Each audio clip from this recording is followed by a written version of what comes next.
Why do the VAR get involved? There's 2 minutes of the game left. It's 2-1. Nobody appealed at all on the pitch for the penalty. Nope.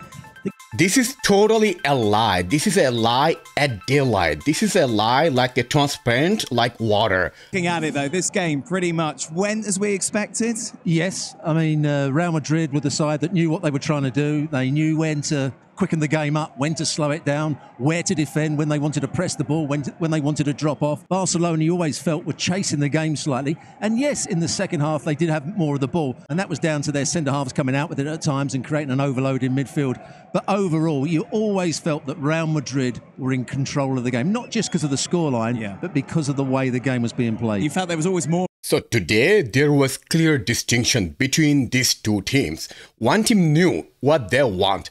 Other team doesn't know what they wanted. One team had perfect game plan and they know how to execute that game plan. Other team was struggling to find how they will play. As Robo pointed out, Real Madrid had total control of the game. From Real Madrid if they needed it almost. Yeah, exactly. And it's something that we've seen lately. But today, they brought also that flair. We've seen fantastic build-ups on Real Madrid. We've seen combination. We've seen them dominating, enjoying the game. And it's not something that it happens all the time. And Real Madrid, they knew that they were stronger mentally, most of it. And when they were on the pitch, you knew that if they needed to push a little bit harder, if they concede another goal, they would go for the third one or something like this. And that's what happened. You would love to see this, like how often Luis Garcia praised Real Madrid and talked something positive of Real Madrid. He also mentioned about the flair in this match from Real Madrid. There's a reason why when Real Madrid play like typical bus parking team, they don't have the space to run and do those fast attack. But when you play a team like Barcelona,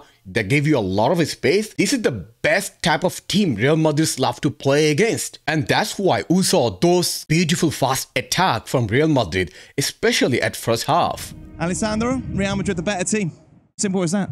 Yeah, at this point of the season, I think, yes, they deserve the win. And maybe in 6 months, you know, it's going to be a different game. Because Barcelona has a lot of great players, quality players, but very, very young. So as soon as they got a little more experience and play home, it's going to be a different game. Yeah, but there's a lot. Del Piero, please focus on this game. Danny's asking about this game, that in this game, Real Madrid was a better side. He's not asking in general, which is a different question. Please focus on this game. What will happen in the next 6 months, that's a different case. There's a lot of factors, like World Cup, whatnot. So youth in this Real Madrid side as well. The difference between that is that they've got leaders on the pitch who seem to be driving them forward. The Barcelona has very, very youth. I mean, we're talking about 18, 19 years old.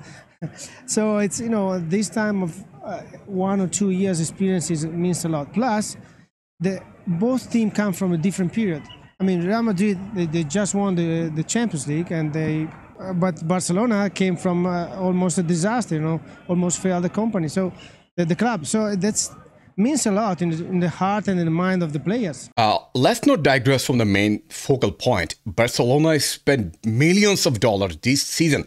They spent the most in LaLiga, so they have no excuse whatsoever, regardless of 19 or 18 years old are playing on the field or not. It's called the game. You wouldn't have been able to hear them, but I could hear them once the game had finished, ranting and raving about VAR, boys.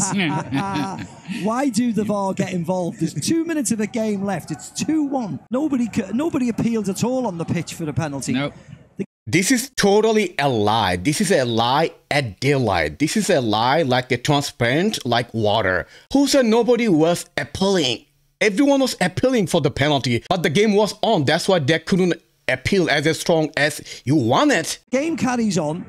It's halfway up the field, and then he's being told, of course, and you know, I hear VAR in England, and I know what the instructions these referees have been getting, and he stopped the play because he knows he's been told it is a penalty. Not go over and have a look and make your own mind up. He's been told it's a penalty. Go over to the screen, have a look, and change your mind. I mean, that wasn't a clear and obvious error. Give us a break, please. He was asked to stop the play because there was a clear indication that that was a penalty. And are you kidding me? You're saying this is soft penalty? How much ignorant you have to be to say that this is a soft penalty? As much as you're an ex-Real Madrid player, why do you hate Real Madrid so much? Yeah, he saw it Live speed, and he didn't think it was a penalty. None of the Real Madrid players appealed for a penalty. Not even Rodrygo appealed for a penalty. We saw a replay where there was the merest hint of contact. Was that enough to overturn the decision? Was that a clear and obvious error? But hey, look, it's academic. The better team won the football match. Real Madrid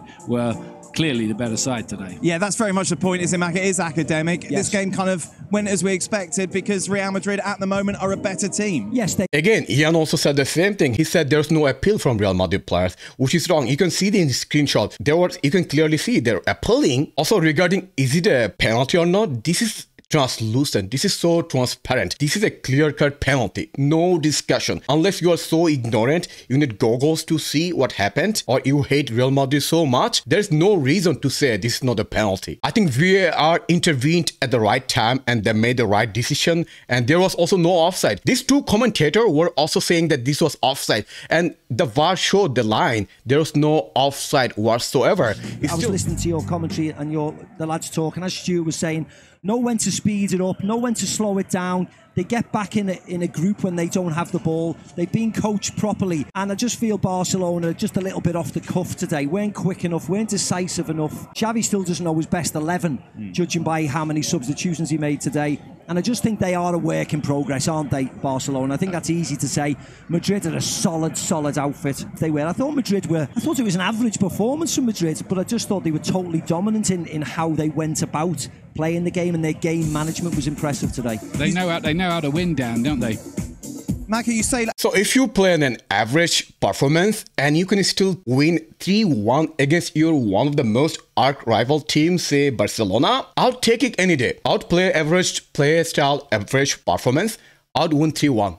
That's all. I don't want my team to play those pressing football and lose by 2-0 or 1-0. I think from Real Madrid's perspective, this is an efficient game, professional performance. Real Madrid knew when to accelerate the game, when to slow down the game. Clear game plan they had in their mind. On the other hand, Barcelona, most of the time, they weren't creating clear-cut chances. Like they were using Dembele and Rafinha on the flank, but they had no clue what they were doing. Most of the time, they were doing lots of back passing, side passing, and slow football, and there's nothing that could really shake Real Madrid defense. From my point of view, this is a really great performance from Real Madrid. Average performance, was it because they knew that's all they needed to put in, really?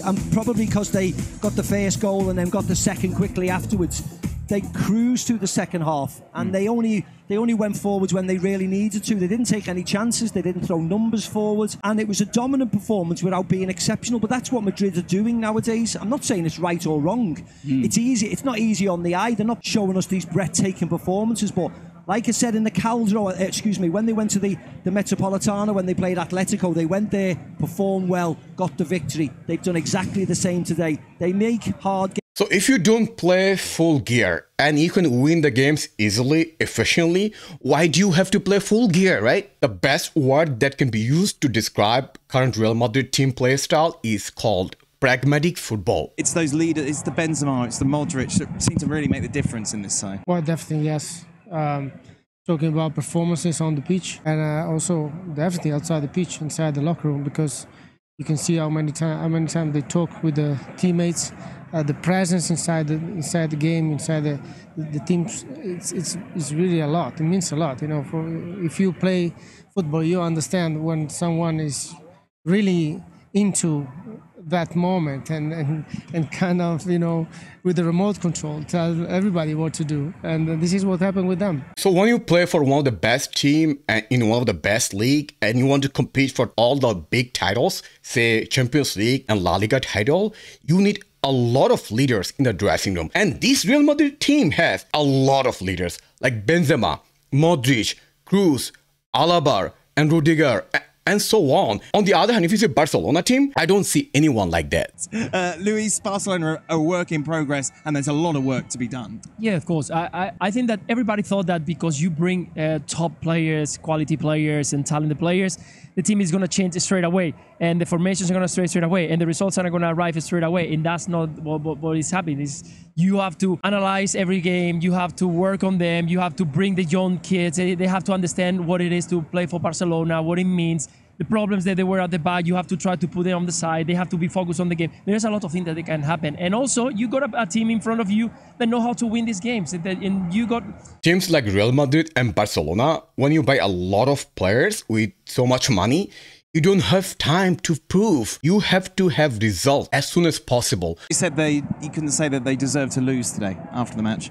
Well, I think he's wrong because they did deserve to lose the game. Not because they played terribly, but Real Madrid were just the better side. They had more knowledge. They had a better understanding of what they were trying to do. I don't know what Xavi was smoking, but based on what he said Barcelona did not deserve to lose, what metrics? Barcelona's chance creation and attack was infertile today. They played like they're a sterile team. They have no idea what they're doing on the pitch. If Xavi wants to do something for Barcelona, he has to make a distinction between reality and fantasy. He has to learn to admit that his team didn't play well. That's why they didn't win. He also has to learn to respect other teams that played better and deserved to win. Let's hear from an Italian who's probably happier than the one that's with us here at the desk. Carlo Ancelotti spoke to Alexis Nunes after the game. Carlo, every time I talk to you, it's another victory. This is a massive one, of course, being El Clasico. Were you surprised at how much you dominated the game? No, I think that the first half was really good. We scored 2 goals, and after that we tried to control, and we had more problems second half. But the game was played well, defensively, offensively.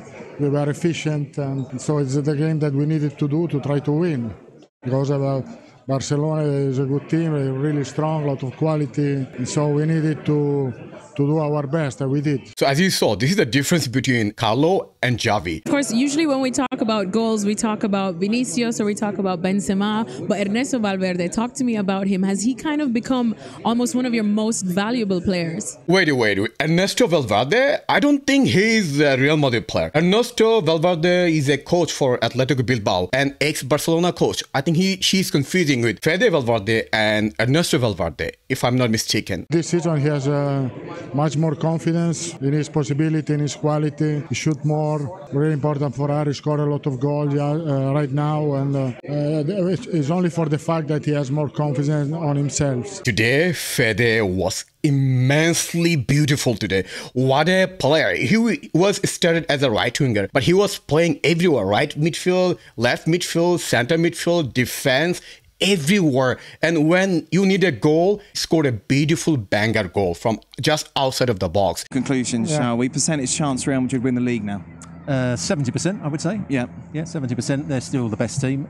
Barcelona, I think, will get better over the course of the season. Some of the young players, I think Xavi will probably make better decisions. He'll realise which players to pick and which players he might not use quite so much. Luis? I'm going to go 50-50. Too early. No, listen.